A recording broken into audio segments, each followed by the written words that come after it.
Hello dear students. तो आपका 23 मार्च को पॉलिटिकल साइंस का सीबीएसई बोर्ड का एग्जाम है। तो इसको ध्यान में रखते हुए हमने कुछ क्वेश्चंस जो हैं जो प्रीवियस ईयर आए हुए हैं सीबीएसई के एग्जाम में उसको कंपाइल किए हैं। सारे इंपॉर्टेंट एमसीक्यू क्वेश्चन जो आपके एग्जाम में आने की पॉसिबिलिटी है बहुत ज्यादा, क्योंकि ये प्रीवियस ईयर क्वेश्चन है और इनमें डेट भी लिखी गई है कब से आए हुए हैं। तो टॉप 50 करके ऐसे हम 100 क्वेश्चन जो है आपको प्रोवाइड करेंगे जो आप लास्ट टाइम रिवीजन के लिए इसको यूज कर सकते हो। तो लेट्स स्टार्ट करते हैं, अभी शुरू करते हैं। ओके फ्रेंड्स, सो पॉलिटिकल साइंस 50 एमसीक्यू हम करने जा रहे हैं। सो फर्स्ट एमसीक्यू हमारा जो है बेटा वो है which country emerge as a super power after cold war. Cold war आपको पता है अमेरिका और यूएसएसआर के बीच में चल रहा था। जब 1989 में यूएसएसआर कोलैप्स हुआ, कोल्ड वॉर खत्म हुआ, उसके बाद कौन सी कंट्री है जो सुपर पावर बन के आई? तो उस कंट्री का नाम है यूएसए। तो USA after cold war super power country बन के इमर्ज हुई।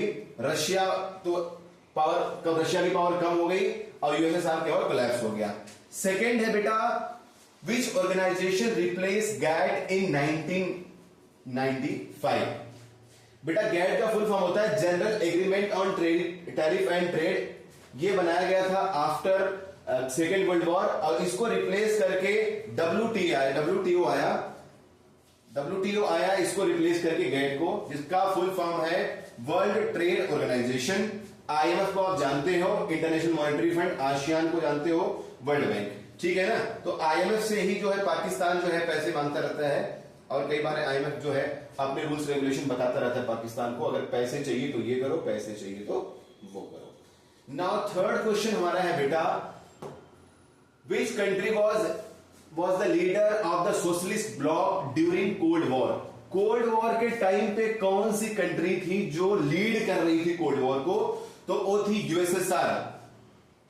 और यूएसएसआर का फुल फॉर्म क्या होता है? Union of Soviet socialist Republic. USSR ने लीड किया था पूरे जो है सोशलिस्ट ब्लॉक को कोल्ड वॉर के टाइम पे। इसके बाद फोर्थ क्वेश्चन हमारा है who was the first secretary general of United nation. United nation के फर्स्ट सेक्रेटरी जनरल कौन थे? तो ये थे ट्राइजिव लाई। ये लाई साहब जो झूठे इंसान इनको बोल सकते हो आप। जो ट्राइजिव लाई जो थे वो फर्स्ट सेक्रेटरी जनरल थे यूनाइटेड नेशन के। Which of the following country is not permanent member of United nation security council. जो P5 होते हैं बेटा, P5 के अंदर कौन सी कंट्री नहीं है?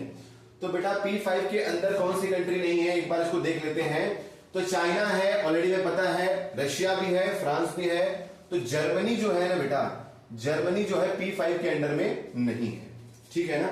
नेक्स्ट क्वेश्चन हमारा बेटा सिक्स्थ है ASEAN was established in which year. ASEAN को कौन से ईयर में बनाया गया? तो आसियान को बनाया गया 1967 में। ठीक है बेटा।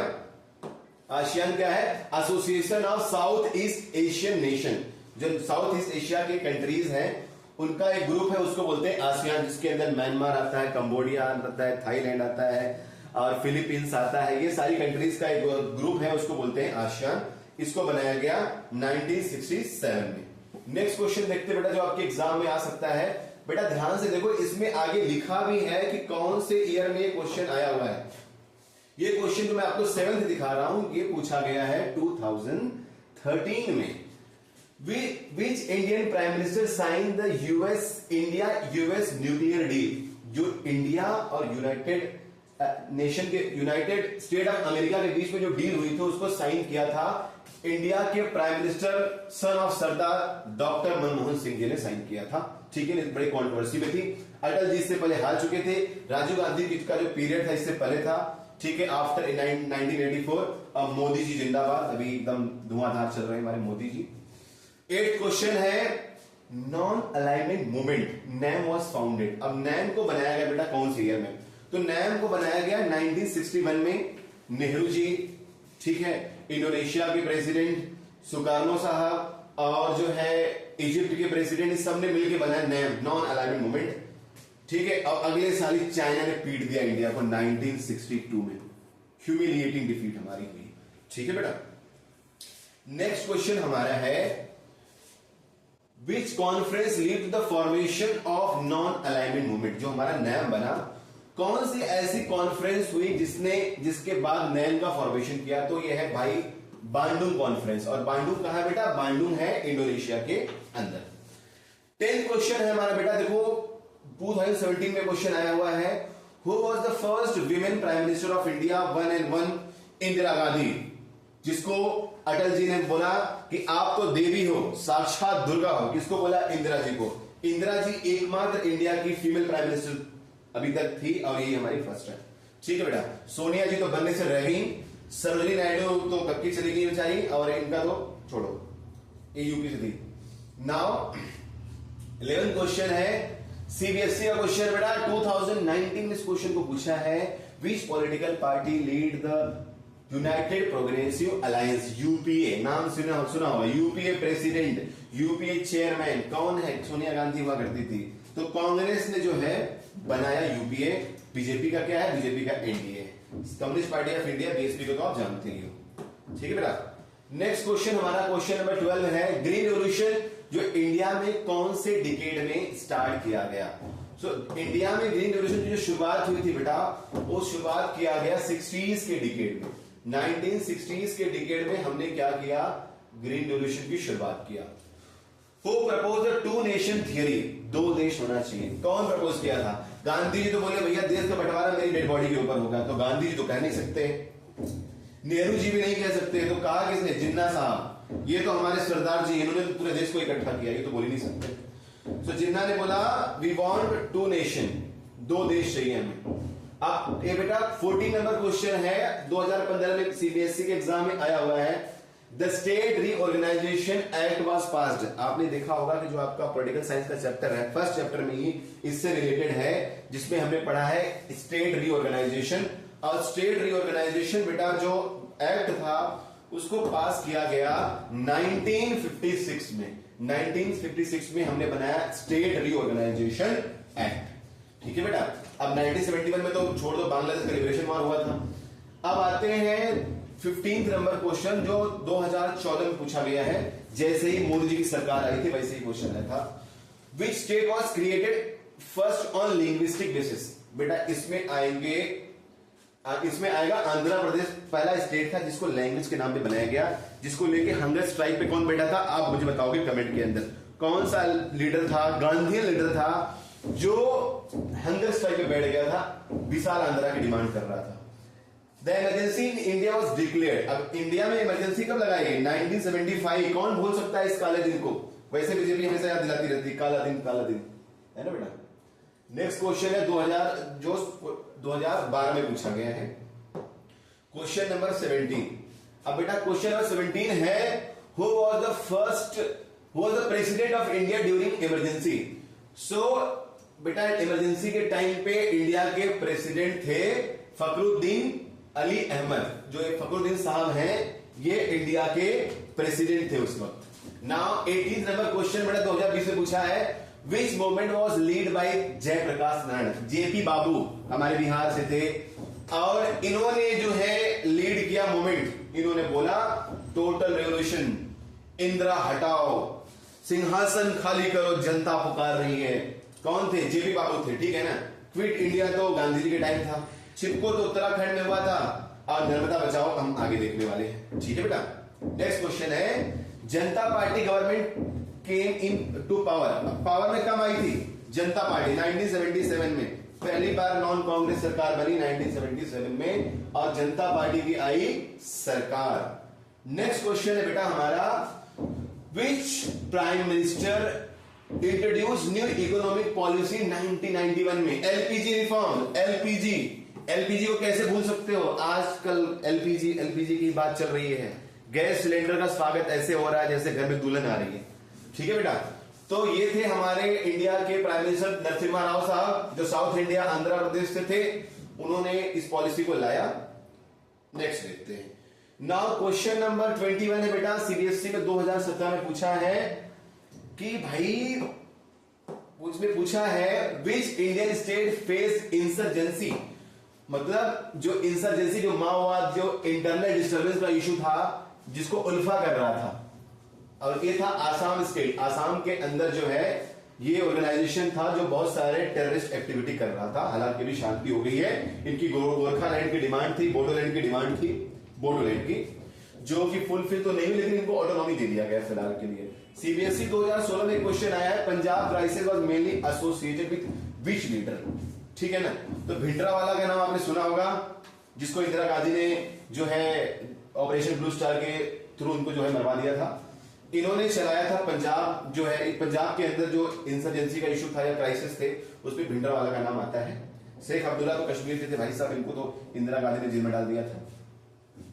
चलो भाई, जेपी बाबू के बारे में मैंने आपको बता ही दिया है। अब क्वेश्चन नंबर 23 है बेटा, क्वेश्चन नंबर 23 है, Operation Blue Star took place 1984। Operation Blue Star 1984 में हुआ। इसी के बाद तो इंदिरा गांधी का असैसिनेशन हो गया था, ऑपरेशन ब्लू स्टार के बाद 1984। ठीक है। अब 2014 में सीबीएसई में क्वेश्चन आया, चिपको मूवमेंट।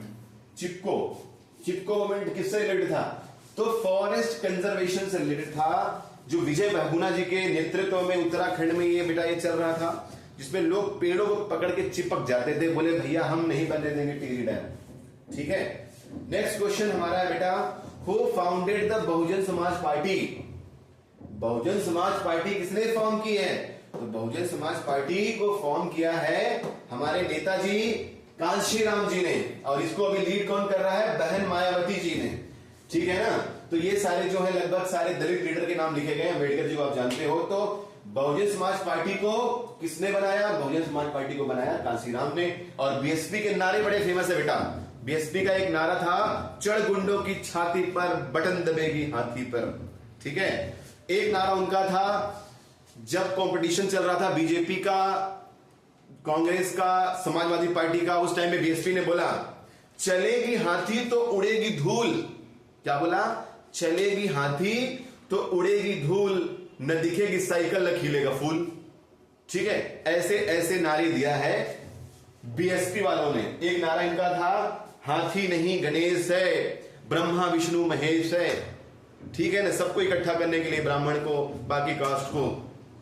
लेकिन जब इनको लगा नहीं सिर्फ बहुजन समाज पार्टी को, दलित को लेकर आगे जाना है, तो इन्होंने नारा दिया, तिलक तराजू और तलवार, इनको मारो जूते चार। ऐसे ऐसे बड़े फेमस नारे हैं बीएसपी के, कभी मैं आपको पढ़ाऊंगा इसके बारे में। नेक्स्ट है, which political parties associated with the lotus symbol. कमल का फूल दबाइए, ऐसा कौन बोलता है? बीजेपी। कांग्रेस का क्या है? हाथ का पंजा। और सीपीएम का क्या है? इनका है हैमर, और उसमें जो है एक हाथी है।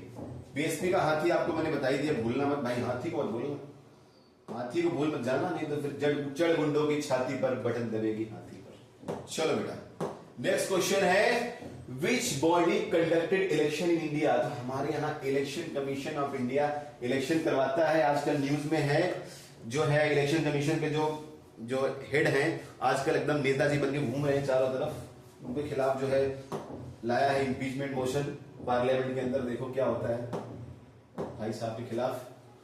हाँ कैमरा भैया, उनका नाम क्या है? कौन कुमार करके हैं कोई? ज्ञानेश कुमार। ज्ञानेश कुमार। हाँ देखो भैया, हमारे कैमरामैन भी एकदम नॉलेज वाले हैं, सब फालतू आदमी नहीं। Which alliance came to power in 1998 under Atal Bihari Vajpayee.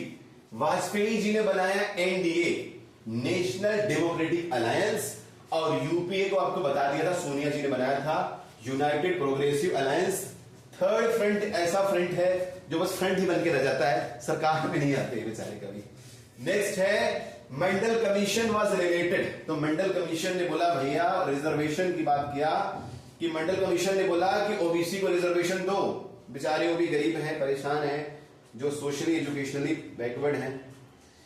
Mandal commission was implemented 1990 में। मंडल कमीशन को जो है इंप्लीमेंट कर दिया गया। बीपी सिंह हमारे प्रधानमंत्री थे उस वक्त, विश्वनाथ प्रताप सिंह। और नेक्स्ट क्वेश्चन है बेटा हमारा, who was the prime minister of India during Kargil war. Kargil war तो बड़ा खतरनाक वॉर था। यहां पर अटल जी जो है बस सर्विस चला रहे अमृतसर के लाहौर के बीच में, और वहां जो है जनरल परवेज मुशर्रफ ने क्या किया? अटैक कर दिया। अटल जी के नेतृत्व में हुआ था हमारा Kargil war.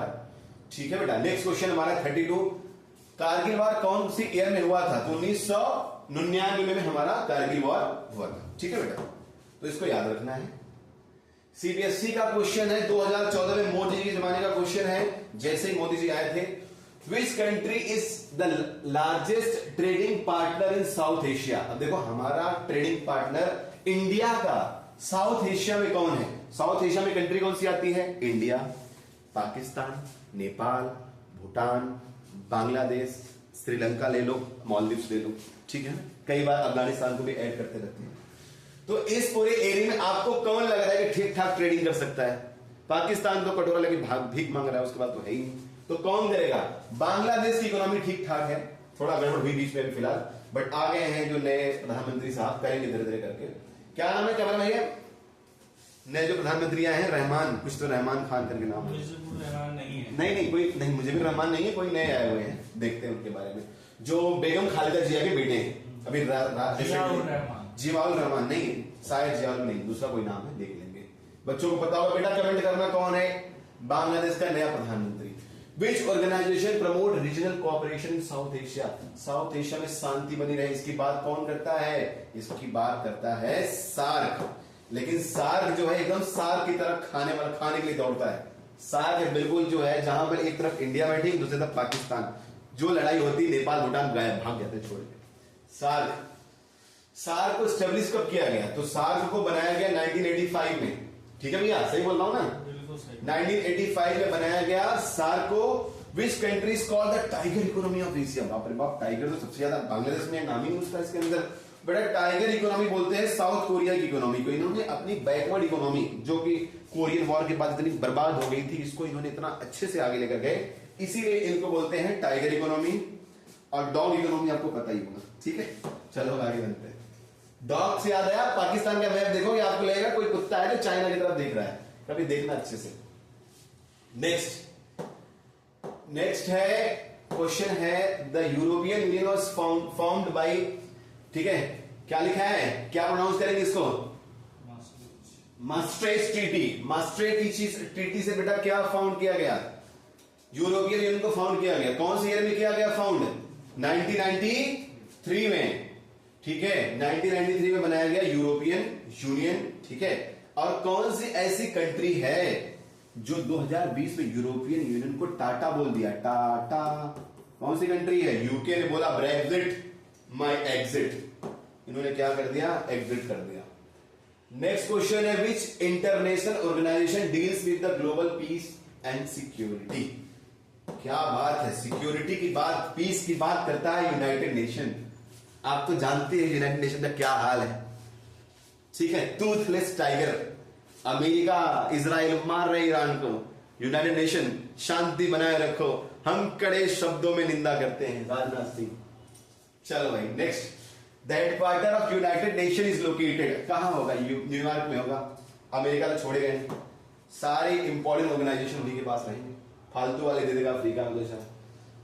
The cold war, अब कोल्ड वॉर कब एंड हुआ बेटा? तो कोल्ड वॉर फाइनली एंड हुआ 1989 से 1991 के बीच में। कोल्ड वॉर खत्म हो गया जब यूएसएसआर का डिसइंटीग्रेशन हो गया और जो मल्टीपोलर वर्ल्ड से यूनिपोलर वर्ल्ड बन गया, अमेरिका का डोमिनेंस आ गया, और डोमिनेंस आप देख ही रहे हो आजकल। 2014 में क्वेश्चन आया, विच वॉल सिंबलाइज्ड, क्या सिंबलाइज कर रही? Cold war division of Europe. तो बेटा बर्लिन के अंदर एक वॉल बनाई गई थी जो ये दिखाती है कि कैसे जो है बर्लिन को दो पार्ट में डिवाइड किया गया, एक जो है यूएसएसआर के कब्जे में और दूसरा जो है अमेरिका के कब्जे में, उसमें आ गई। चाइना वॉल तो बिफोर कॉमन इरा की, उसकी तो बात करो ही मत।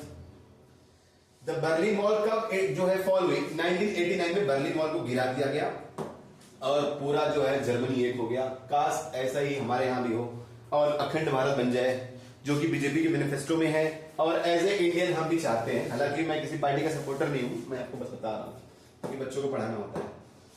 Which country dissolve in 1991? USSR खत्म, टाटा बाय बाय, यूएसएसआर चला गया, सब अलग अलग कंट्री बन गए, बस। Which concept refers to dominance of one super power?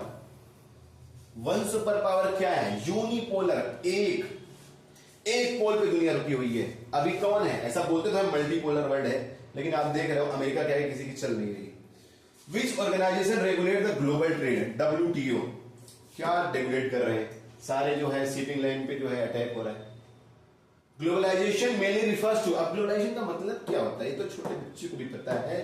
Globalisation का मतलब होता है इकोनॉमिक इंटीग्रेशन, पूरी दुनिया की इकोनॉमी एक दूसरे से मिल गई है, यही है हमारा ग्लोबलाइजेशन। लास्ट 3 क्वेश्चन है बेटा हमारे, which Indian movement oppose large dam, India के अंदर कौन सा ऐसा मूवमेंट है जो अपोज करता है कि बड़े बड़े डैम नहीं बनाने दूंगा?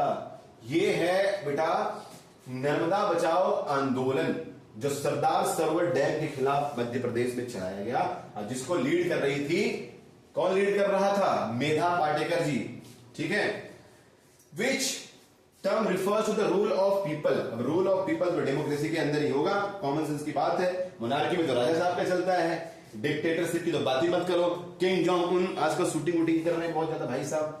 ओलिगार्की की क्या बात करें? ओलिगार्की में जहां पर आपने पढ़ा होगा कि जो है ऐसा इंडस वैली सिविलाइजेशन में ऐसी बात की जाती है कि the rule of few people is called oligarchy. तो बेटा ये 50 क्वेश्चंस थे जो हमने किया है, जो आपके सीबीएसई के एग्जाम के हिसाब से बहुत इंपॉर्टेंट है। प्लीज इसको 2-3 बार अच्छे से रिवाइज कर लोगे। 5 to 10 क्वेश्चन 100% आएंगे बेटा। और जो क्वेश्चन मैंने आपसे पूछा है प्लीज को कमेंट में जो है आप कमेंट करो, लाइक करो, शेयर करो। फिर 50 क्वेश्चन के साथ आएंगे। Thank you so much.